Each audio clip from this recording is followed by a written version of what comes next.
बोलो सालासर बालाजी महाराज की जय। नमस्कार, आपका स्वागत है आपके खुद के YouTube चैनल पर जिसका नाम है चाचा के फैक्ट्स। मेरा नाम नितिन है और जो लोग आज पहली बार आए हैं फटाफट से उन्हें बता देते हैं कि आपको यहाँ पर क्या क्या मिलता है। आपको यहाँ पर मिलते हैं ईश्वर से जुड़े चमत्कार, आपको यहाँ मिलते हैं पौराणिक कथाओं के बारे में जानने को, आपको यहाँ मिलते हैं तीसरी शक्ति के कुछ ऐसे प्रकोप जो लोगों ने एक्सपीरियंस करे हैं और वो उनसे बाहर निकले हैं, क्या क्या विपदाएं आई हैं, कौन कौन सी समस्या उन्होंने एक्सपीरियंस किया है, उन्हें मैं यहाँ से कहानी के माध्यम से सुनाकर कोशिश करता हूँ कि आपको कुछ नई जानकारी मिल पाए।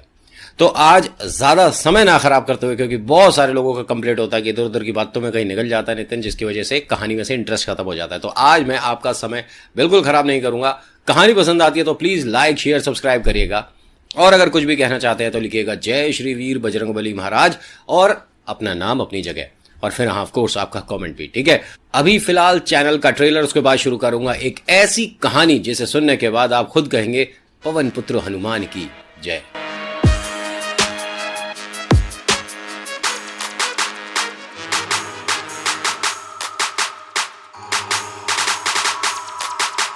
जल्दी से गजेंद्र के बारे में बताता हूं कि एक कौन है। दिल्ली में एक छोटी सी खोली में रहने वाला एक 35 साल का आदमी, जिनकी धर्मपत्नी करीब 28-29 साल की है और स्कूल में आया है, ठीक है। 10वीं कक्षा इन्होंने पढ़ी हुई है, लेकिन गजेंद्र 7वीं पास है। पढ़ाई बहुत ज़रूरी होती है, ये आज गजेंद्र को लग रहा है।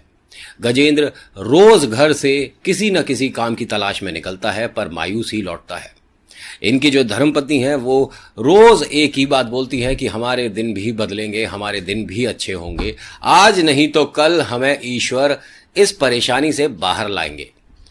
ये तो चलो एक परेशानी हुई कि इनके पास थोड़ा सा हाथ टाइट है पैसों को लेकर।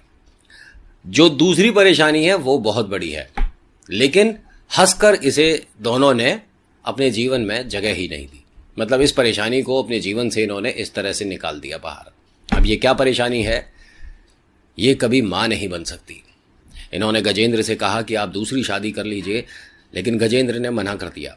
उसने कहा यही अगर ऊपर वाले को मंजूर है तो मैं इसी में खुश हूं। तू मुझे अपना बच्चा समझ के पाल ले, मैं तुझे अपना बच्चा समझ के पाल लूंगा। प्यार बहुत ज़्यादा करते हैं एक दूसरे को और बहुत ज़्यादा केयर करते हैं, बहुत ज़्यादा मान सम्मान है एक दूसरे का। पति पत्नी में होना भी चाहिए। अब होता क्या है कि ये इस परेशानी को, इस समस्या को अपने जीवन से बिल्कुल से बाहर निकाल चुके हैं, क्योंकि गजेंद्र ने ये कहा है जिस दिन मैं कुछ कामयाब हो जाऊंगा उस दिन मैं एक बिटिया को गोद लूंगा। मतलब इनके मन में है, ठीक है। और ये भी बहुत खुश है, बस हर दिन एक आस बांधती है कि शायद आज दिन अच्छा जाए, शायद आज नौकरी मिल जाए, लेकिन पता नहीं ईश्वर इनकी तरफ देख क्यों नहीं रहे। मायूस हैं लेकिन हार नहीं मानी है। गजेंद्र जो है दिल्ली में चांदनी चौक की जो गलियां हैं उनमें काम की तलाश में आया तो किसी ने ये बताया कि भाई जब तक काम नहीं मिल रहा तुझे तेरे हिसाब का, तब तक ये जो बक्से चढ़ाते हैं हम ट्रक में, बड़े बड़े सेठ आते हैं, बड़े बड़े व्यापारी आते हैं, उनका माल हमारे को यहाँ से रिक्शा में या कभी कभी ठेली पर बाहर रोड तक ले जाना होता है, इसके हमारे को 20-50 रुपए मिल जाते हैं। ये काम क्यों नहीं कर लेता? गजेंद्र ने कहा मेरे को तो सब काम चलता है, आप मुझे रखो। उन्होंने कहा यहाँ पर डेली का आता है बंदा और आके डेली ये काम करता है, यहाँ कोई तनख्वाह नहीं मिलेगी महीने की। तू सोच रहा है मैं तेरे को 4,000, 10,000, 20,000 दे दूंगा, ऐसा कुछ नहीं है। तू यहाँ रोज आएगा, यहाँ सामने बैठ, कोई आएगा उसका माल चढ़ाना होगा, तेरे को काम मिल जाएगा। उसने कहा सेठ जी मैं कल से आ जाता हूं। करे बेटा तू समझ नहीं रहा है, यहां डेली आकर बैठने का ऐसा भी नहीं है। मेरे पास काम नहीं है, बराबर वाली दुकान पर आया, बराबर वाली दुकान का तूने माल चढ़ा दिया तो वो तुझे पैसे दे देगा। तो उसने कहा यानी किसी भी दुकान का कोई फिक्स नहीं है लड़का? उन्होंने कहा यहां इतनी फुर्सत नहीं है कि हम अपने दुकान पे लड़के को रखें, उसके बारे में सोचें, इतना फुर्सत नहीं है यहां। उसने सोचा गजेंद्र ने कि भाई काम तो ठीक है, लेकिन क्या मुझे यहां पर रोज काम मिलेगा? पॉसिबल है, पॉसिबल नहीं भी है। अब ये अपनी धर्मपत्नी को जाकर घर पर सारी बात बताते हैं। जो इनकी धर्मपत्नी है स्कूल में आया है और ये कहती है कि चलिए ये काम भी बुरा नहीं है, जो काम आपको अच्छा लगता है आप करिए, जिसमें आपको लगता है कि समस्या नहीं है या आप परेशान ना हो ऐसा काम करिए। हमें पैसों की देखिए इतनी कुछ है नहीं, मेरे तनख्वाह से छोटा मोटा जो भी है घर का काम हो ही जाता है, आप निश्चिंत रहो, काम आपको मिलेगा। और ये ना उनमें का नहीं है जो बहुत से होते हैं ना कि हो मेरी पत्नी ज़्यादा कमाती है, मैं कम कमाता हूँ, मैं तो कमाता ही नहीं, ऐसा वाला हिसाब किताब नहीं है इसका। क्योंकि एक दूसरे का मान सम्मान है, प्यार है, और दोनों का बराबर का दर्जा है, और दोनों मेहनती हैं, और दोनों झूठ नहीं बोलते। कमाल की बात देखिए। अब यहां गजेंद्र रोज जाता है वहीं चांदनी चौक में अपना लोगों की दुकानों के सामने इधर उधर घूमता रहता है। जैसे ही कोई आवाज़ आती है इसको कि हाँ भैया माल छोड़ना है, छोड़ दोगे? हाँ बिल्कुल छोड़ देंगे। कितने रुपए लेते हो जी? 50 रुपये बक्सा लेंगे। चलो ठीक है 3 छोड़ाओ। अब इसने 3 बक्से उठाए और ले जाकर रख दिए गाड़ी में, 150 रुपये मिल गए, खुश हो गया। जो पहली इसकी ये कमाई हुई है इसमें बहुत ज़्यादा खुश है। बस ये सोच रहा है कि अगर मुझे रोज़ इस तरह से काम मिले, रोज़ मैं 100 रुपये कमाऊँ तो घर पे 3000 रुपये मैं दे पाऊंगा, और इस तरह से पैसे इकट्ठे करके एक मैं ठेली खरीद सकता हूँ, उस पर सब्जी लगा सकता हूँ। बहुत कुछ इसके दिमाग में चल रहा है, लेकिन अभी इसे ये नहीं पता कि कभी काम मिलता है, कभी नहीं मिलता। यही सारी बात अपनी धर्मपत्नी को बताता है। वो भी ये कहती है कि आज का दिन तो आपका अच्छा गया है, आज ईश्वर को प्रणाम करिए, कल के लिए उम्मीद करिए कि और बेहतर जाए। ये दोनों अपना खाना खाते हैं और ईश्वर को धन्यवाद करते हैं और सो जाते हैं। अगला दिन सुबह सुबह फटाफट से पहुंचता है, ये दुकानों के सामने घूमने लग जाता है। तभी एक आदमी की आवाज़ आती है और वो कहता है कि हाँ भाई साहब 1 मिनट इधर आओ।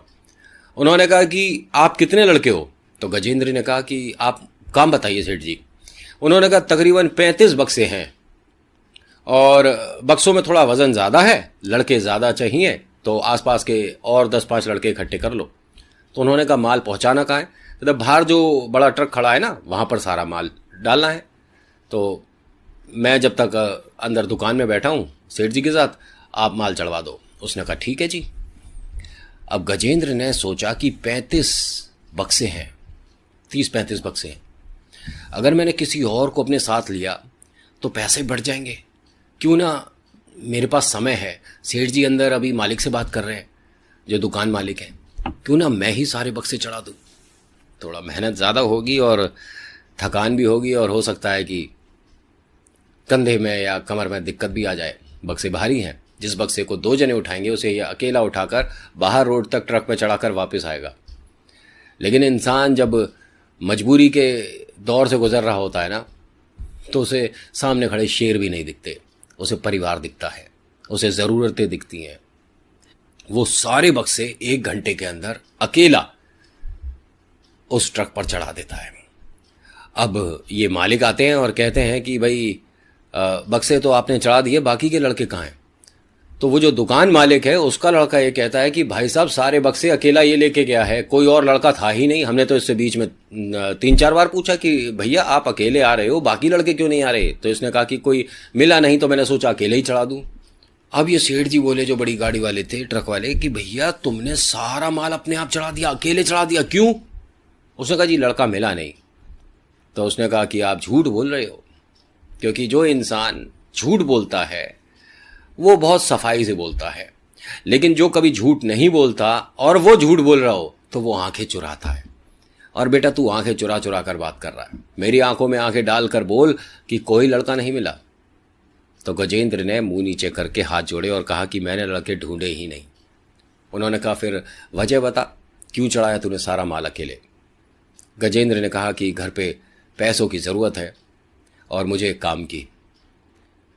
आपने जो काम बताया है ये मेरी 1 महीने की, ये मानिए तनख्वाह थी, तो मैं ये कैसे हाथ से जाने देता, इसीलिए मैंने सारे बक्से खुद ही चढ़ा दिए। अब उस आदमी को गजेंद्र की ये सादगी बहुत पसंद आ गई और उसने कहा कि बेटा सच में कहीं काम नहीं करता है, कोई नौकरी नहीं है तेरे पास? तो गजेंद्र ने कहा कि अभी तो ऊपर वाला हमारी तरफ देख ही नहीं रहा है, इसीलिए बस मेहनत ही कर रहे हैं, अभी कुछ काम बन नहीं पा रहा है। सेठ जी आपके पास कोई काम हो तो बताइए। उन्होंने कहा अच्छा एक बात बता, गाड़ी चलानी आती है तुझे? गजेंद्र ने कहा कि हाँ मेरे को गाड़ी चलानी आती है, स्कूटर भी चलाना आता है। तो उन्होंने कहा एक बात समझ नहीं आ रही, यहाँ तू फेरी वाले का काम कर रहा है, माल चला रहा है गाड़ी पे, तुझे गाड़ी चलानी कैसी आती है? वो तो गजेंद्र बताता है कि शादी से पहले मैंने अपने गाँव में, हमारे एक दोस्त हैं, उनके किसी रिश्तेदार के पास एक गाड़ी थी, तो वो हम चोरी छुप के चला लिया करते थे, वहीं सीखी थी, और उसी के स्कूटर को भी मैं चलाता था। तो दोनों मुझे चीज़ें आती हैं चलानी। तकरीबन 7-8 साल हो गए नहीं चलाया, लेकिन हाँ चला सकता हूँ। तो उन्होंने कहा एक काम कर, ये माल तो गोदाम पर पहुँच जाएगा, तू मेरे साथ मेरी गाड़ी में बैठ। उसने कहा बाबूजी जाना कहाँ है? कह रहे मेरे साथ बैठ तो सही, चिंता मत कर, मैं कोई परेशान नहीं करूँगा, तू मेरे साथ चल। अब गजेंद्र ने सोचा कि पैसे क्यों नहीं मिले अभी तक, और ये मुझे कहीं लेके जा रहे हैं। मन में डर, बहुत सारे सवाल, चिंता। जैसे ही वो गाड़ी में बैठते हैं तो वो गजेंद्र को उसके पैसे देते हैं कि भाई ये तुम्हारी मजदूरी के पैसे हैं। गजेंद्र बहुत खुश हुआ। अब ये दोनों पीछे वाली सीट पर ही बैठे हैं और जो ड्राइवर है वो गाड़ी चला रहा है। ड्राइवर को बोलते हैं कि मम्मी पापा के घर ले लो, ठीक है। अब ये मयूर विहार के पास ही एक प्यारा सा छोटा सा घर था, ठीक है, और वो इनके मम्मी पापा का है जो गाड़ी के मालिक हैं, मतलब जो गजेंद्र को अब नौकरी देने वाले हैं। गजेंद्र से कहते हैं कि मेरे साथ तू इस घर में आ, मैं तुझे अपने मम्मी पापा से मिलवाता हूँ। उसने कहा लेकिन मालिक मैं उनसे मिलके क्या करूँगा, आप, मैं समझ नहीं रहा कि आप नौकरी की बात कर रहे थे और मैं यहाँ आ गया। उन्होंने कहा मेरे साथ चल तो सही अंदर। अंदर जाते हैं तो मम्मी पापा काफ़ी वृद्ध हैं। जो पिताजी हैं वो बैंत लेकर चलते हैं, सहारे से चलते हैं, और जो माताजी हैं वो थोड़ा ऊंचा सुनती हैं, ठीक है। और वो अंदर आता है, अपने माता पिता से कहता है कि मैं आपके लिए आपके बुढ़ापे का सहारा लाया हूँ। समझ नहीं आया अभी गजेंद्र को और माता पिता को, बिल्कुल समझ नहीं आया। दोबारा दोहराता है कि मैं आपके लिए बुढ़ापे का सहारा लाया हूँ, इतना प्यारा नेक इंसान पूरे संसार में कहीं नहीं मिलेगा, और मुझसे दिल्ली की गलियों में टकरा गया। तो पिताजी ने पूछा कौन है, कहाँ से आया है और ये यहाँ क्या करेगा? तो उसने बताया कि नाम गजेंद्र है, अब से आपके साथ रहेगा, और मैं अभी एक कल नई गाड़ी खरीद कर यहाँ पर दे दूंगा। ये आपको जब भी कहीं जाना होगा तो उस गाड़ी से लेकर जाएगा, ठीक है। आप परेशान मत होइए, आप कभी फ़ोन करते हो, मैं कभी कभी गाड़ी नहीं भेज पाता, समस्या हो जाती है, मेरे पास ड्राइवर एक ही है, तो मैं कल एक नई गाड़ी खरीद कर आपको देता हूँ। अब मम्मी पापा ने पहले मना किया, माता पिता ने, फिर उसने जिद करी। अब गजेंद्र को बड़ा अच्छा लगा ये आदमी कि भाई देखिए अपने माता पिता का कितना ख्याल रख रहा है। माता से कहता है कि रोज सुबह आप बालाजी मंदिर जाते हो, ठीक है, अब हनुमान जी की कृपा से ये मिला है हमें, तो इसे जाने नहीं देंगे, आप इसे अपने पास रखिए, ये समझिए कि आपका छोटा बेटा है। अब गजेंद्र को यहाँ मान सम्मान पैसा तीनों ही चीज मिलने वाली है। तनख्वाह तय होती है भाई साहब 11,000 रुपया, और ये 11,000 रुपये इसकी जीवन का सबसे बड़ी अमाउंट है, ठीक है। इससे ज्यादा पैसे इसने कभी नहीं कमाए, इससे ज्यादा पैसे इसने कभी नहीं देखे। और अब ये पहुंचता है सीधा अपने घर।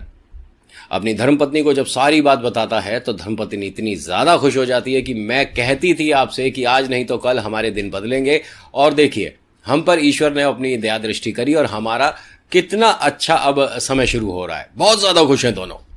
नौकरी का पहला दिन है, गजेंद्र पहुंचता है माता पिता के घर। वहां देखता है कि एक चमचमाती नई गाड़ी उसके पहुंचने से पहले पहुंची हुई है। बहुत खुश होता है, गाड़ी पर कपड़ा मारता है, फिर अंदर जाता है, माताजी पिताजी दोनों को प्रणाम करता है, फिर माताजी से डांट सुनता है। हाँ, माताजी कहती हैं कि भाई तेरे को आने में आधा घंटा देर हो गई, मंदिर में जब सब दर्शन कराएंगे तब जाऊंगी मैं, चल फटाफट से मुझे गाड़ी में बैठा। उसने कहा कि माताजी कौन से मंदिर जाना है, मुझे तो पता ही नहीं था कि आप सुबह मंदिर जाते हो, वरना मैं और जल्दी आता। फिर पिताजी ने कहा कि भाई आज मैं भी चलूंगा मंदिर, और हनुमान जी का जो मंदिर है, ठीक है, वहां जाना है। कहाँ पर? कहना चांदनी चौक जाना है। कहना चलो जी। अब ये दोनों जने बैठते हैं गाड़ी में, अब ये चांदनी चौक लेकर जाता है। फिर उसके बाद घर आता है, घर छोड़ देता है। फिर इसके जो वृद्ध हैं, जो पिताजी हैं मतलब, ये कुछ पैसे देते हैं और इससे बोलते हैं कि भाई जा थोड़ा सा बाजार से सामान ले आ, और एक कागज पर एक पर्ची बना देते हैं। ये बहुत खुश है कि भाई वृद्ध की मैं सेवा कर रहा हूं, इनके लिए काम कर रहा हूं, और काम बुरा नहीं है, मैं इनकी सेवा कर रहा हूं। मेरे माता पिता होते तो उनकी भी सेवा ही करता, ठीक है। अब ये उनकी मतलब बिल्कुल अच्छे से सेवा कर रहा है, ऐसा नहीं है कि सिर्फ पैसों का लालच है, ये मन से भी अच्छा है, सच्चा है। अगर 2 रुपये भी बचते हैं तो वो लौटाता है, मतलब चोर तो बिल्कुल भी नहीं है। अब माता जी से रोज डांट पड़ती है, तेरे से कहा था कि घर से रोटी लेकर नहीं आएगा, यहां पर बनाएगा, हमें खिलाएगा और यहीं हमारे सामने खाएगा। घर से क्यों लाता है, क्यों परेशान करता है बहू को? और घर के लिए रोज रात को यहां से बनाकर लेकर तू जाएगा, बहू नहीं बनाएगी। उसने कहा माता जी लेकिन मेरे पहुंचने से पहले वो बना लेती है। तो वो कहते हैं कि ठीक है, फिर उसे मना कर दे कि सुबह का खाना वो बनाएगी और रात का खाना तू बनाएगा। अब ये बड़ा हंसता है कि मतलब डांट तो मुझे ऐसे पड़ती है जैसे सच में मेरे माँ बाप मुझे डांट रहे हो, लेकिन इसे कोई आपत्ति नहीं है, इसे कोई परेशानी नहीं है। काफ़ी दिन बीत जाने के बाद एक दिन ये माता जी को मंदिर लेकर जाता है और बाहर खड़ा होता है। माता जी सीढ़ी चढ़कर जैसे ही अंदर जाती हैं मंदिर, पलट कर देखती हैं इसे, फिर वापस आती हैं और पूछती हैं कि भाई तू यहाँ क्यों खड़ा है? मैं कई दिन से देख रही हूँ, मंदिर तक आता है, गाड़ी के पास खड़ा रहेगा, अंदर नहीं आएगा, क्यों नहीं जाता अंदर? तो उन्होंने कहा मैं क्या करूँगा अंदर जाकर, आप जाओ, मैं यहाँ बाहर गाड़ी की सुरक्षा कर रहा हूँ। माता जी ने कहा हाँ, पूरे संसार में एक तेरी गाड़ी रह गई है जो कि कोई उठा के भाग जाएगा, चल अंदर मेरे साथ। उन्होंने कहा नहीं माता जी, मैं मंदिर में जैसे मतलब मन सा ही नहीं है, मैं ठीक हूँ यहाँ पे। उन्होंने कहा ठीक है, फिर कल से काम पर मत आना। ये क्या बात हुई? ये तो खड़े खड़े मुझे नौकरी से निकाल दिया, मेरे सारे सपनों पे पानी फेर दिया अम्मा जी ने। तो माता जी कहती है कि अब सोच ले, या तो नौकरी पकड़, ठीक है, या मेरे साथ अंदर चल मंदिर में, माथा टेक हनुमान जी के आगे, ठीक है, बालाजी से मांग जो तुझे मांगना है और कह कि भाई मेरा बहुत अच्छा समय कर दो, वो कर देंगे, और प्रसाद ले और वापस मेरे साथ आ, और रोज आएगा अंदर। उसने कहा माता जी लेकिन क्या, ठीक है फिर कल से काम पे मत आना, तुझे पहले भी कह दी। अब ये क्या करे भाई, ये तो मालिक का हुक्म है। अंदर आता है, पहली बार ही मंदिर के अंदर आया, बजरंगबली के आगे हाथ जोड़ता और कहता है कि बजरंगबली, मैं सच में आपका बहुत शुक्रगुजार हूं कि अभी 2 मिनट पहले मेरी नौकरी जा रही थी, लेकिन आपके दर्शन करने के लिए अंदर आने के लिए माता जी ने कहा और मेरी नौकरी बच गई। इससे बड़ा चमत्कार तो मैंने देखा नहीं। अब वो क्या कहती हैं कि आज ही सारी बातें कर लेगा बालाजी से, कल नहीं करनी, रोज आना है, चल मेरे साथ।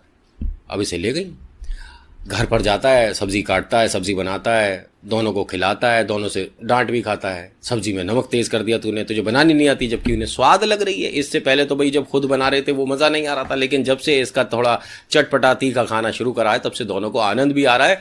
और घर में किसी से अगर आप बात कर लेते हो, थोड़ा आपका समय बीत जाता है तो वो बहुत होता है, ठीक है। आज की डेट में सब मोबाइल में लगे रहते हैं, वक्त ही नहीं है किसी के पास किसी से बात करने का। अब यहाँ ये दोनों वृद्ध बहुत ज़्यादा खुश हैं, ये बहुत ज़्यादा खुश है, इसकी धर्मपत्नी बहुत ज़्यादा खुश है। एक माहौल ही बदल दिया उस इंसान ने इन सभी का। अगला दिन सुबह बहुत भारी आने वाला है। अगला दिन हुआ, अगले दिन भी ये इसी तरह मंदिर गए, और जब गाड़ी में बैठकर वापस आ रहे थे, और अब ये भी जाता है मंदिर में अंदर दर्शन करने, बालाजी के आगे हाथ जोड़ता है और हनुमान चालीसा पाठ पूरा करके ही बाहर आता है, ठीक है। तो माता जी ये कहती है कि बेटा मेरा ना एक बहुत मन है कि कभी हम सालासर जाएं। तो उसने कहा सालासर क्या है? कहा सालासर बालाजी दाढ़ी वाले 1 मिनट में मनोकामना पूरी कर देते हैं। तो उन्होंने कहा अम्मा जी अब तुम्हारी कौन सी मनोकामना रह गई, ये जो पूरी होनी है सारी तो हो गई है। इतना अच्छा लड़का है, इतना अच्छा स्वास्थ्य है, आने जाने को गाड़ी है, घर में आप रहते हो, कोई समस्या तो है नहीं है आपको। उन्होंने कहा ना बेटा ऐसा कुछ नहीं होता है, बस कृपा बनी रहनी चाहिए। उन्होंने कहा कि ठीक है, किसी दिन वक्त लगेगा तो आपको वहाँ दर्शन कराऊंगा। तो वो कहती हैं कि अगर तू मुझे सालासर बालाजी ले जाए तो मैं तेरे को 5,000 रुपये इनाम का दूंगी, लेकिन वक्त होना चाहिए, टाइम नहीं मिल पाता है, कभी घर पे रहना होता है, बहुत सारे काम भी रहते हैं, घर छोड़कर अकेले भी नहीं जा सकते। तो उसने कहा ठीक है, अगर इनाम वाली बात है तो मैं 1 या 2 महीने में ये इनाम जरूर हासिल करूंगा। अब दोनों ही, ये गाड़ी की मालकिन और ड्राइवर, हंसते हंसते बात करते हुए अपना घर के लिए जा रहे हैं। अब जैसे ही घर पहुंचते हैं तो वहां बहुत सारे लोग खड़े हैं। इनके दोनों के मन में अजीब अजीब सी बातें आनी शुरू हो गई, बेचैनी हुई। लेकिन जैसे ही दरवाजे पे दादाजी को देखा, मतलब दरवाजे पर उन पिताजी को देखा, तो दोनों की जान में जान आई, क्योंकि कुछ अजीब ही चल रहा था इनके मन में, उल्टी सीधी बातें आ गई थी, कहीं समस्या ना हो गई हो। वृद्ध हैं। तो उसने पूछा कि ये सब लोग कौन हैं? तभी इनके कमरे में से इनका जो बेटा है वो आता है, और वो मायूस सा बस दोनों को इस तरह से हाथ जोड़कर वहां से चला जाता है, बिना कुछ बोले। सारी बातें वो बात कर चुका है पिताजी से। माताजी कहती है कि ये रुका क्यों नहीं? गजेंद्र ने भी बहुत आवाज़ दी, लेकिन वो रुका नहीं, अपनी गाड़ी में बैठा और वहां से चला गया। इनमें से किसी को नहीं समझ आया कि ये हो क्या रहा है। तभी बैंक में से जो लोग आए थे, वो सारे हाँ बैंक से आए थे, और वो कहते हैं कि आपके पास 15 दिन की मोहलत है, आप इस मकान को खाली कर दीजिएगा। ये बात सुनने के बाद गजेंद्र के पैरों के नीचे से ज़मीन निकल गई। अम्मा जी बहुत परेशान हो गई कि ये क्या बोल रहा है, क्यों बोल रहा है, हमारे घर से 15 दिन हम कहाँ जाएंगे, ये हमारा घर है, हम क्यों जाएंगे कहीं। जो ये पिताजी हैं वो चुप कराते हैं इन्हें, माता जी को, और कहते हैं कि शांत रहो, ये बच्चे भी अपना काम कर रहे हैं, इनमें इनकी कोई गलती नहीं है। तो कहता है कि लेकिन इसने ये बात कहा क्यों कि हम 15 दिन में यहाँ से चले जाएं, हम कहाँ जाएंगे, और ये हमारा घर है, ये कौन होता है हमें निकालने वाला। तो पिताजी ये बताते हैं कि हमारा बेटा थोड़ा व्यापार में नुकसान पा गया, जिसकी वजह से उसने इस मकान को बेच दिया है, और हमारे पास 15 दिन है इस मकान को खाली करने के लिए, और गाड़ी छोड़ गया है वो। हमने तो कहा कि जब मकान नहीं छोड़ा तो हम गाड़ी का भी क्या करेंगे, ले जा। तो उसने ये कहा कोई बात नहीं, मेरी तरफ से रख लो। उसने ये जो बात बोली है ना, मेरे को समझ नहीं आ रहा मैं उसका क्या जवाब दूँ। तो गजेंद्र को बोलते हैं कि बेटा गाड़ी तू ले जा, तेरी हो गई आज से। उसने कहा अरे ऐसे थोड़ी ना होता बाबूजी, और आप दोनों कहाँ जाओगे, क्या करोगे, मतलब आप एक काम करो, मेरे साथ मेरे घर चलो। तो उन्होंने कहा माता जी ने कि बेटा हम तेरे को तेरी तनख्वाह ही नहीं दे सकते, ये समझ जो हमारी पेंशन आती है हमारी दवाई में हमारे खाने में चली जाती है, हम कहाँ से 11,000 रुपये देंगे। उसने कहा मैं आपसे पैसे मांग ही नहीं रहा, मैं आपको डेली मंदिर लेकर जाऊंगा, आप पैसे मत देना। आप बहुत अच्छे हो, ये समझो कि मेरे माता पिता की जो कमी है वो पूरी हो गई है, मुझे पैसे नहीं चाहिए, आप मेरे साथ घर चलो। अब ये दोनों उसे डांट कर समझा कर अपने घर से भेज देते हैं कि कल सुबह मत आना। और यहाँ पर अब ज़रूरत ही नहीं बेटा, लेकिन हाँ इस महीने की तनख्वाह तेरी ज़रूर हम देंगे, ठीक है, जो वादा है वो पूरा करेंगे। अगले महीने के लिए बेटा तू कहीं काम देख लियो।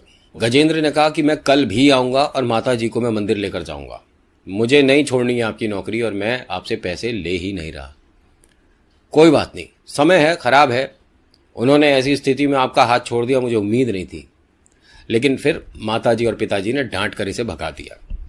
अब ये रोता हुआ अपने घर पहुंचा है, पत्नी देखकर बहुत परेशान होती है, सारी बात बताता है। तो वो कहती है कि आपने जिद कर कर उन दोनों को यहाँ लाना था। वो कहती है कि मैं तो कभी उनसे मिली नहीं, लेकिन आपकी बातों से पता चलता है कि कितने सज्जन, कितने अच्छे, कितने प्यारे इंसान हैं। ऐसे इंसान को आप अकेला गलत छोड़ाए, उनको लेकर आओ। धर्मपत्नी ने जिद पकड़ ली। अब वो दोनों आना नहीं चाह रहे, ये कह रही है कि मैं खाना तभी खाऊंगी जब अम्मा जी और बाबूजी आएंगे। समझ नहीं आ रहा इसे करे तो क्या करे। बजरंगबली से कहता है कि बजरंगबली आप ही कुछ एक रास्ता निकालो, क्योंकि ये तीनों ही मेरी बात नहीं सुन रहे। सुबह होती है, धर्मपत्नी से कहता है कि मैं उनको दोनों को आज पूरी कोशिश कर कर घर पे लेके आऊँगा, लेकिन एक समस्या है कि हमारा एक कमरे का मकान है और 4 जने एक कमरे में कैसे रह पाएंगे। तो वो बोलती है कि कोई बात नहीं, मेरे पास कुछ पैसे जमा हैं, उन पैसों से हम कोई दूसरा घर ले लेंगे 2 कमरे का, सामने वाली गली में आराम से मिल जाता है, तुम परेशान मत हो, 1000-2000 और जाएंगे वो हम कर लेंगे, लेकिन उनको ऐसे हाल में नहीं छोड़ना है।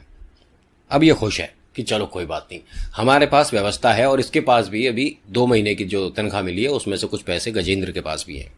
तो हाँ, अम्मा बाबूजी को ये परेशान तो नहीं होने देंगे।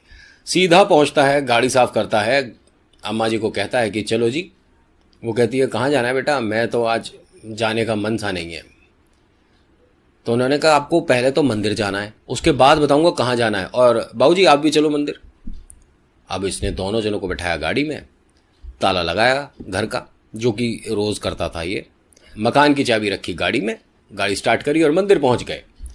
मंदिर दर्शन करते हैं, बालाजी के आगे हाथ जोड़ते हैं और कहते हैं कि बालाजी सब कुछ ठीक कर दो, अब तो इस समय आपके चमत्कार की बहुत ज़्यादा आशा है और बहुत ज़्यादा ज़रूरत है, वरना ये दोनों टूट जाएंगे। क्योंकि इनके चेहरे पे जो कल तक खुशी थी ना, वो अब खुशी गायब है। इनके चेहरे का जो नूर था, जो चेहरे पे चमक थी, मतलब जो खुशी थी चेहरे पर, वो अब धुंधली हो गई है, और आज नहीं तो कल ये बिल्कुल से ही ख़त्म हो जाएगी। और यहाँ एक कमाल की बात बताऊँ, 3 बेटे और 4 बेटियां हैं, सभी मना कर चुके हैं इन दोनों को रखने के लिए। किसी की अपनी समस्या है, किसी को कोई प्रॉब्लम है, मतलब बहुत सारी समस्याएं हर किसी ने बता दी हैं। इस वजह से भी ये दोनों परेशान हैं। गजेंद्र ने इन्हें इनके घर पर ना छोड़कर गाड़ी अपने घर की तरफ दौड़ा ली। वापसी में अब ये दोनों कह रहे हैं कि बेटा जा कहाँ रहा है। उसने कहा कि जब बेटा भी कह रहे हो उसके बाद भी पूछ रहे हो कि कहाँ जा रहा है, जब आपको मुझ पर विश्वास है तो मेरे साथ मेरे घर चलो। इन्होंने खूब मना करा, लेकिन गजेंद्र को पीछे देखकर कोई जवाब देने की ज़रूरत ही नहीं हुई। उसने कहा मैं आपकी अब सुनूंगा ही नहीं, क्योंकि मेरी धर्मपत्नी ने भी कहा है कि अम्मा बाबूजी को पहले घर लाओ। अच्छा, मेरे घर चलकर आज खाना खा लो, आराम कर लो, कल सुबह आ जाना अपने घर, इतना तो कर लो मेरे लिए। उन्होंने कहा चल ठीक है, ज़िद्दी है तू। उसने कहा हाँ ज़िद्दी हूँ। जैसे ही घर पहुंचा तो उन्होंने देखा माता पिता ने कि भाई एक कमरे का मकान है, तो वो समझ गए कि इनकी हैसियत नहीं है, लेकिन ये दिल से बहुत रईस हैं दोनों। वो बहुत आओ भगत करती है, खीर बना के रखी है रात के खाने के लिए, बहुत अच्छे से उनका मान सम्मान करते हैं और डांट खाते हैं। सही सुना आपने, डांट खाते हैं, दोनों जने डांट खाते हैं। वो बहू से पूछती हैं कि भाई तुम्हारी शादी को इतना समय हो गया, घर में बच्चा कोई नहीं दिख रहा। वो साफ बोलती है कि अम्मा मैं कभी माँ नहीं बन सकती, इस वजह से बस हम किस्मत नहीं है हमारी। तो उन्होंने कहा ऐसे थोड़ी ना होता है, दाढ़ी वाले के पास चलो, दाढ़ी वाले के आगे हाथ जोड़ो, मन्नत मांगो, तुम्हारी मुरादें पूरी होंगी, झोली भर देगा वो। तो उन्होंने कहा ऐसे नहीं होता, वो बड़े डॉक्टर से भी हमने पूछा है, समस्या है, मतलब हो ही नहीं सकता, मेरे में कमी है। साफ बोलती है, क्यों हिचकिचाए, वो माँ है वो उसकी। तो वो कहती है कि एक काम कर भाई गजेंद्र, इधर आ। गजेंद्र को बुलाते हैं, गजेंद्र आता है कि कल सुबह हम सालासर बालाजी जाएंगे। उसने कहा बिल्कुल चलो अम्मा, मैं सुबह गाड़ी तैयार करके रखूंगा। उसने कहा तैयार व्यार तू अभी कर ले, लेकिन सुबह हम 4 बजे निकल जाएंगे। उसने कहा अम्मा बात क्या हुई। उसने कहा ऐसा है कि बिटिया भी जाएगी और मैं भी जाऊंगी, और तू तो जाएगा ही, गाड़ी चलाएगा, हमारे बुड्ढे बाबा से पूछ लो। तो वो कहते हैं कि भाई जब सब जाओगे तो मैं भी जाऊंगा, बालाजी के दर्शन तो मैं भी करूंगा। उन्होंने कहा चल ठीक है भाई। अब इन चारों का प्लान बन रहा है हंसते हंसते, लेकिन वो जैसे ही बोलती है ना अम्मा जी कि भाई तेरी बिटिया जो समस्या है ना, ये दाढ़ी वाले बाबा इतनी जल्दी पूरी करेंगे जो तू सोचेगी, ये चमत्कार हुआ तो हुआ कैसे। गजेंद्र सुन लेता और कहता है कि सिर्फ आप इसलिए जा रहे हो तो मत जाओ। तो अम्मा जी कहती हैं कि मैंने देख तेरे से पहले ही कहा था कि मैं जिंदगी में एक बार ज़रूर सालासर बालाजी महाराज के दर्शन करूंगी, और अगर तू मुझे दर्शन कराएगा तो मैं तेरे को 5,000 इनाम के दूंगी। ये पकड़ 5,000। उन्होंने अपनी पोटली में से 5,000 रुपये निकाल के गजेंद्र को दिए। गजेंद्र ने पहले तो पैसे लेने से मना किया, फिर उसके बाद बोलती हैं कि या तो तू इन पैसों को पकड़ ले, या मैं और बहू कल बस से जाएंगे, हम जाएंगे ज़रूर। अब वो हंसने लगा कि मतलब तुम कितनी ज़िद्दी हो, है मतलब बुढ़ापे में तुम बिल्कुल बच्चों वाली हरकतें करती हो अम्मा। उसने कहा कि अब तुझे जो बात समझनी है समझ ले, मैं तो कल जा रही हूँ, तू चलता हो तो चल, नहीं चलता हो तो मत चल। उसने पैसे लिए, अपनी जेब में रखे और कहा कि अच्छा ठीक है, कल चारों जने चलेंगे।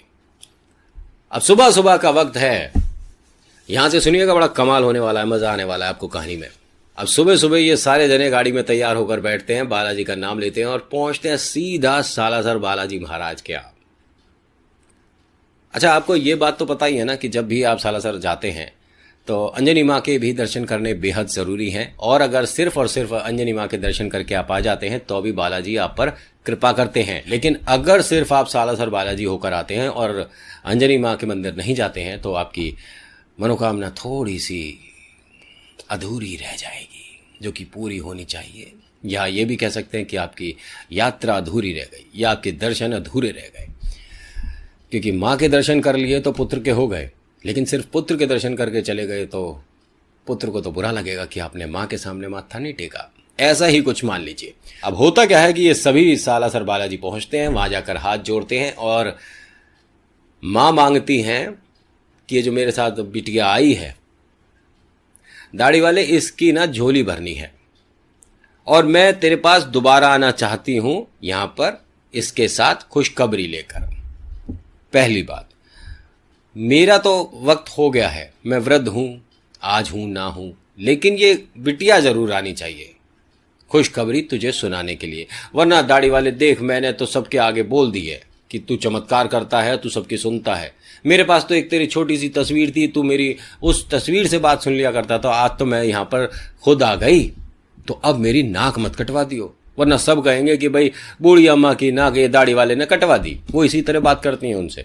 यहाँ सुनिए, ये जो गजेंद्र है और इनकी जो धर्मपत्नी है, ये क्या ईश्वर से मांगती हैं, ये क्या सालासर बालाजी महाराज के आगे बोलती हैं कि जो हमारे साथ आए हैं अम्मा बाबूजी, इन पर दया दृष्टि करो, ये वृद्ध हैं और इस समय इन्हें बहुत ज़्यादा आपकी या अपनों की ज़रूरत है।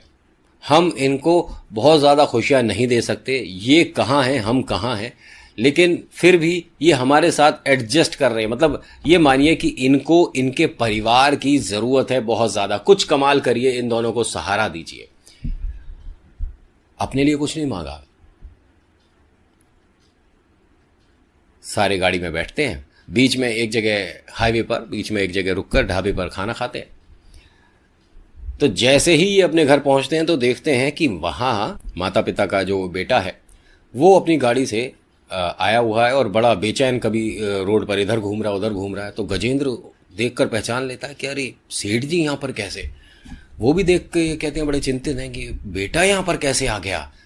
तो वो कहता है गजेंद्र, इनको मेरा घर तो खैर पता ही था सेठ जी को, लेकिन परेशान लग रहे हैं। अब गजेंद्र गाड़ी रोकता है, उतरता है, सेठ जी के आगे हाथ जोड़ता है और वो कहता है कि सेठ जी आप यहाँ कैसे, सब कुछ ठीक है? उसने कहा सब कुछ ठीक है, और गजेंद्र के वो गले लग गया। उसे समझ नहीं आया कि ये क्या हुआ।